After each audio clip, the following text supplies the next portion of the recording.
Hello everybody and a very warm welcome back. For at least a year I got so many requests to do a video top 10 or top 20 soul records on my list. Honestly, I thought about that for a long time, but I couldn't do it that way because I couldn't decide what could be my number one soul record of all time because there are so many and it's also constantly changing. So what I decided to do was that I do on a regular basis, because this was also requested by you guys and I love to do that, a video where I present or recommend you 10 records which I think are great and which you should give a listen. Some of you who are regular viewers on my channel will at least see that there are quite a few records which you also know from Hidden Jewels of Soul and Disco. Yes, but I also decided to include them in this segment because they're just fantastic records. I also got in touch with many of you to request what information on these kinds of video would be important for you. And I've learned that you are not so much into 60s soul, that you request or would like to know more about 70s soul, and what was very, very important, not the standards. So no Aretha Franklin, no Ray Charles, no Isaac Hayes, no Otis Redding, no Motown Soul, none of these. So I came up with some records which I think could be great. We are starting from 1970 up to 1980. It will be 10 records, but you can be sure I will also in upcoming segments show you 60s soul records, because there are some great soul records out there and you wouldn't miss something. Also, budget.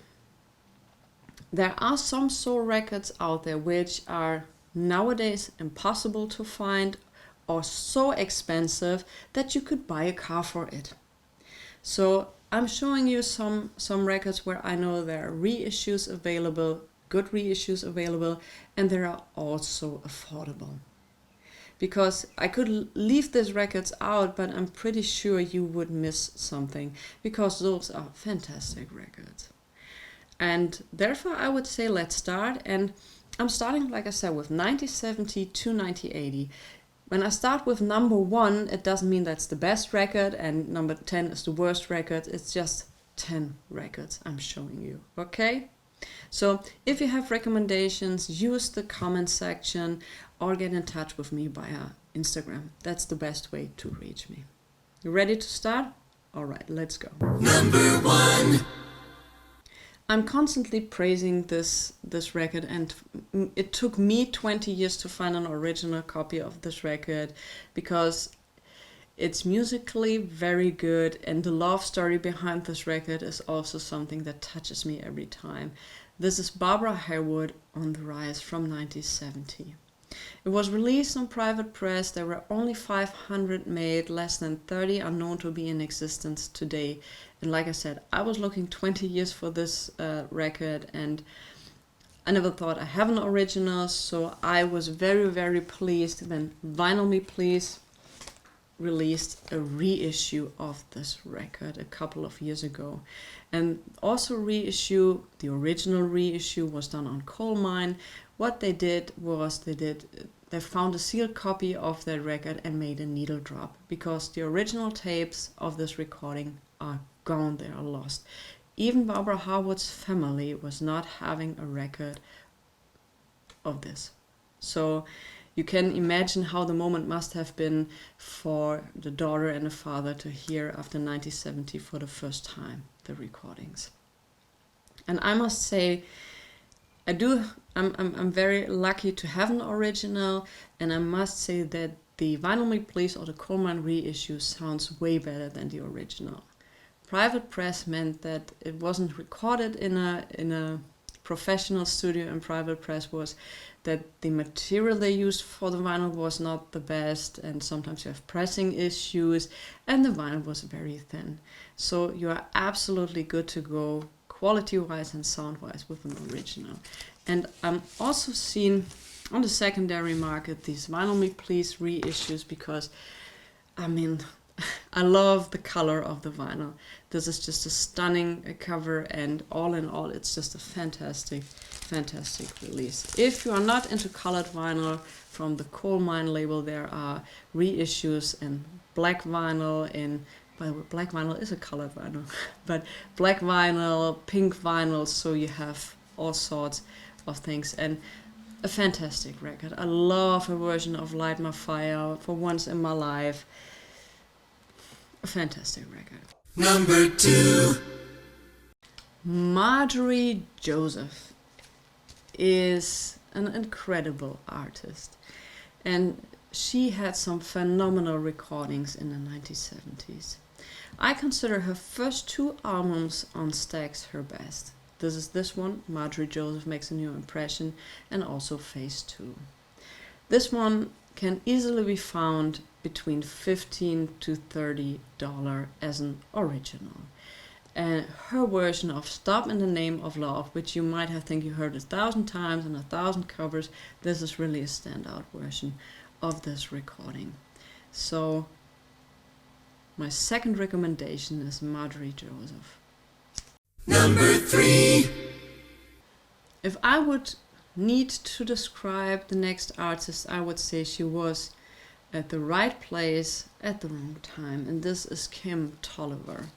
Her 1973 release of Come and Get Me, I'm Ready. This is a record, I would say it's an essential for each and everyone who loves soul music. She was one of those artists like Doris Duke who did tremendously good recordings. And it wasn't the right time, because at that period of time in the 70s, people didn't want to hear about a lot of heartbreaks and the depressing things of life. So it wasn't actually the right time. But since the mid-90s to actually this point of time, people are really cherishing her recordings. And she's now considered as one of the greatest deep soul artists of all time. Also, this one you can get extremely cheap, between $15 to $30 depending on the condition. And also what I want to make you aware of, finding this record without a discount mark, cut out, however you want to call that, is very difficult, because it was released and it was very soon taken off the market, because it did like nothing on the charts, nothing on the sales, so it was pretty much soon marked as discount product. And as you can see here, this is the original price sticker from late 1973, and it says $1.65. So anyway, I have no issue with these cut out records. I can play the cover, I say it numerous of times, and it's a fantastic record. So if you have the chance, Kim Tolliver. Number 4. A record which led to many things that started in my collecting records and starting this channel is a record which is very dear to me. It's one of my favorites, and it's Gloria Scott's What Am I Gonna Do from 1974. 1974 was a great year where great music had been released. This was done with Gene Page, Tom Brooke, and the great Barry White. It had some sales that a follow-up album was recorded, but it was never released. Due to the same time as this album was released, Barry White shot to superstardom and wasn't having any time for other artists. So Gloria Scott's album, What Am I Gonna Do, is now considered a Saturn soul masterpiece, and I can only say that from the beginning to the end, this is just a fantastic album. Finding an original copy is now over €100 you easily get, and I would recommend a Japanese reissue. The reissues between 20 to 30 euro.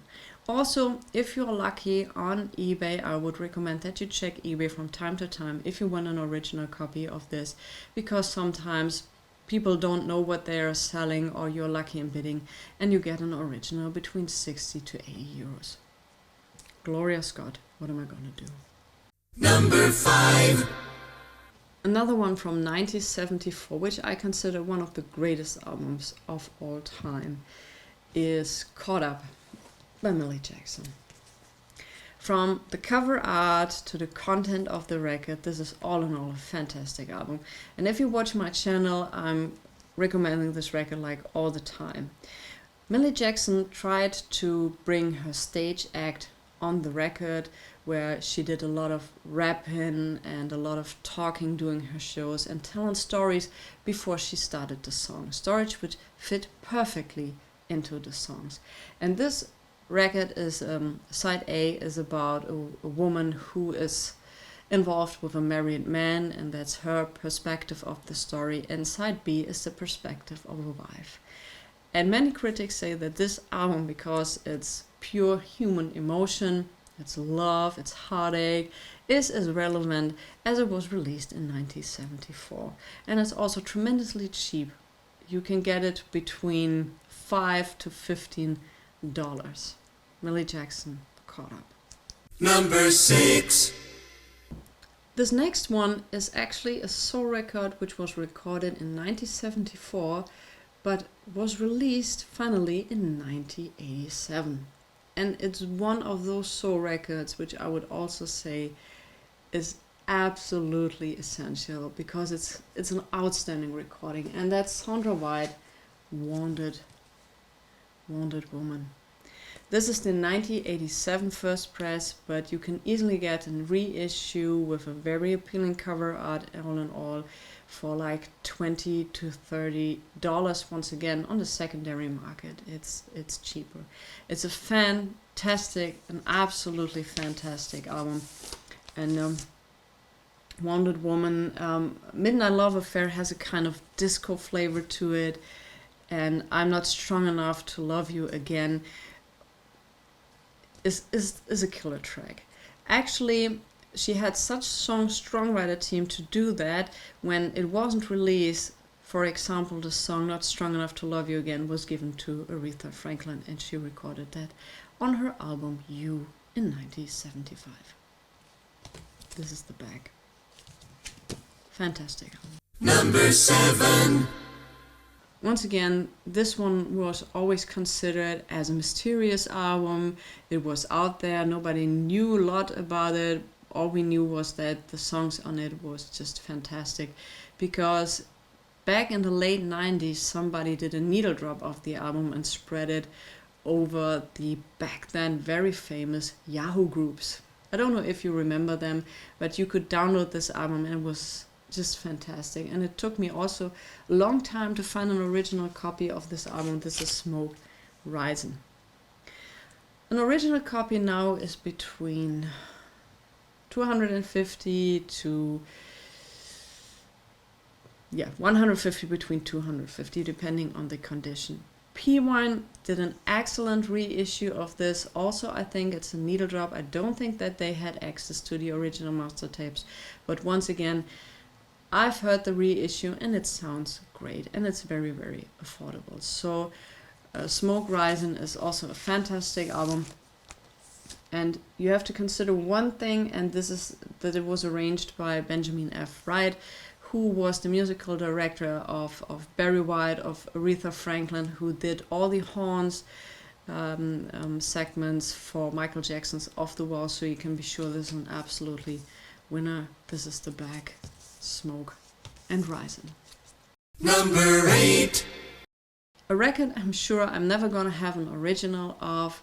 Always when I'm asking some collectors about it, they laugh at me, and I said, I'm doing this for 40 years now. I have never seen this record in person, and if you find it, 20 years ago it was a 3,000 euro record. Nowadays it's between 5,000 to 6,000 if you ever find it.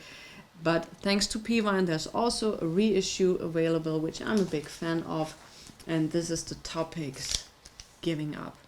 Actually, this is not a complete album, wasn't released with the intention to do a whole album. Actually, there were singles put together on an album, and I just love this record.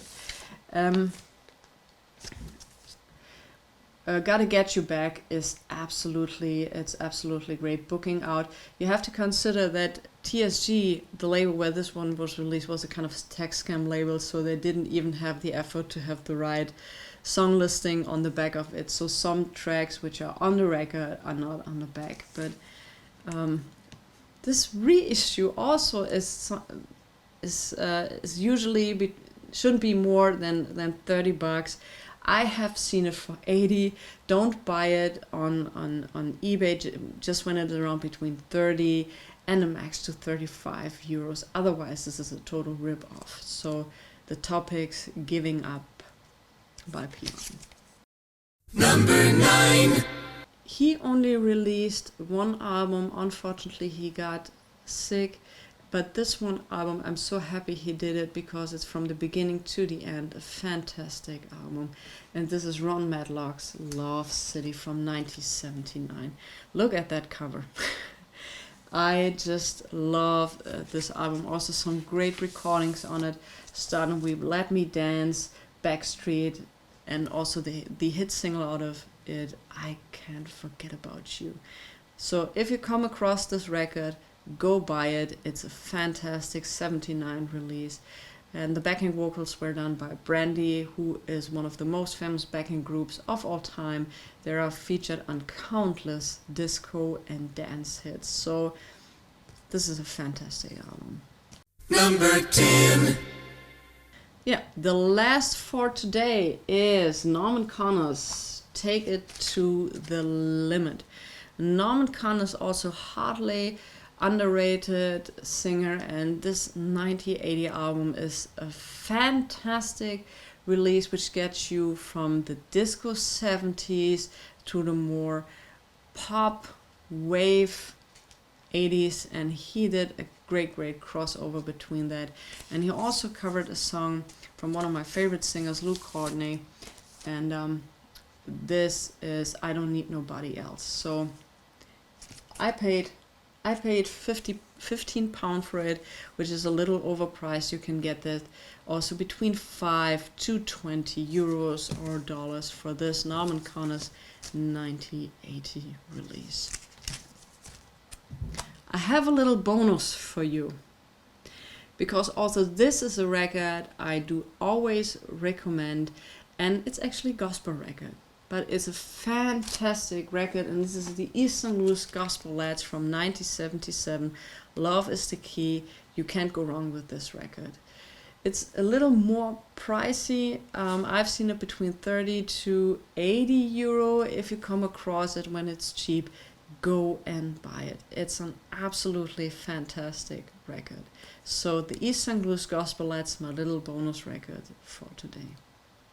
All right. This was the first episode of my vinyl recommendations. I hope you liked that. Once again, if you have recommendations, put it in the comments. I will do this more now on a regular basis to give you a little better overview of what's out there and what's not so much mainstream. Have a great week. Stay safe, stay healthy, listen to good music. Maybe one of these records I recommended to you, and I'll see you next time. Bye.